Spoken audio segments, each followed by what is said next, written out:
परंतु गाईचा पर्वत करता कामा जे दोषी नाहीत त्यांच्या नावाने ओरडून बसायची गरज नाही. गृहपात्र देवेंद्र फडणवीस साहेबांकडे आहेत आणि ते नक्कीच जे गुन्हेगार आहेत त्यांना शोधून काढतील आणि आपल्या जिल्ह्यामध्ये जे अस्थिर वातावरण आहे, पालकमंत्री आपल्या दुसऱ्या भागातला झालेला आहे तेही लोकांशी निगडीत आहे, परंतु त्यांना यावं लागलं. आपल्या जिल्ह्याचे 2 मंत्री असताना सुद्धा पालकमंत्री मात्र बाहेरून आलेले आहेत, अशी आपली आजची अवस्था आहे. बंधूंना विषय भरपूर आहे. मला तर असं वाटतं की जे जातीवादाची तेढ निर्माण झालेली आहे ही तेढ वारकरी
ज्यांच्या दर्शनासाठी आठवड्याने हजारो लाखोच्या संख्येने आपण सगळे येतात ते आपले परमपूज्य बाबांना आज दर सालाप्रमाणे आपला कार्यक्रम होत आहे. आपण सर्वजण मोठ्या संख्येने आला.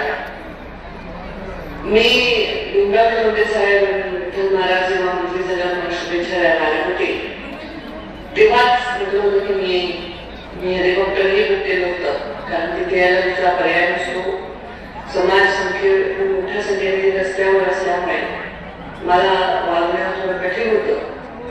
कुठेही गेले 9व्या एप्रिल झाला तर लोक रस्त्यामध्ये कार्यक्रम लावतायत, त्याच्यामुळे नियोजित कार्यक्रमांना उशीर होतो. तर या ठिकाणी जाण्यासाठी गाडी मी आलो होतं. नगर वगैरे सगळ्या ठिकाणी येत असताना वेळेवर पोहोचणं शक्य वाटत नव्हतं. पोलीस यंत्रणेशी चर्चाही केली.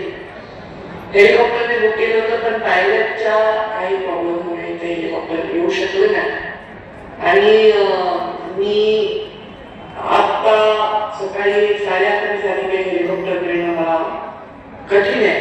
मी प्रयत्न केले पण हेलिकॉप्टर मी 11:30च्या आधी येणार नाही असं मला कळलं.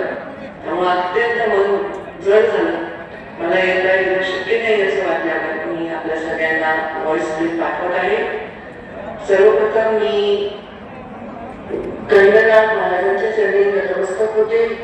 मी वामनभाऊंच्या चरणी नतमस्तक होते आणि आमचे विठ्ठल महाराज यांचे इथूनच चरणस्पर्श करते. या कार्यक्रमाला मी न येऊ शकल्याबद्दल सर्व आलेल्या लोकांची दिलगिरी व्यक्त करते. आणि मी जेव्हा जिल्ह्यात येईन तेव्हा खास फक्त दर्शनाला मी महिन्यात नक्की येऊन जाईल. शासकीय कार्यक्रम आणि सध्या नवीन सगळ्या जबाबदाऱ्यांच्या जरा व्याप आहे. व्याप नेहमीच होता, भविष्यातही आहे. सध्याच्या परिस्थितीमध्ये सगळ्यांच्या मनामध्ये अनेक प्रश्न आहेत, अनेक अडचणी आपल्याला वाटतं आपल्या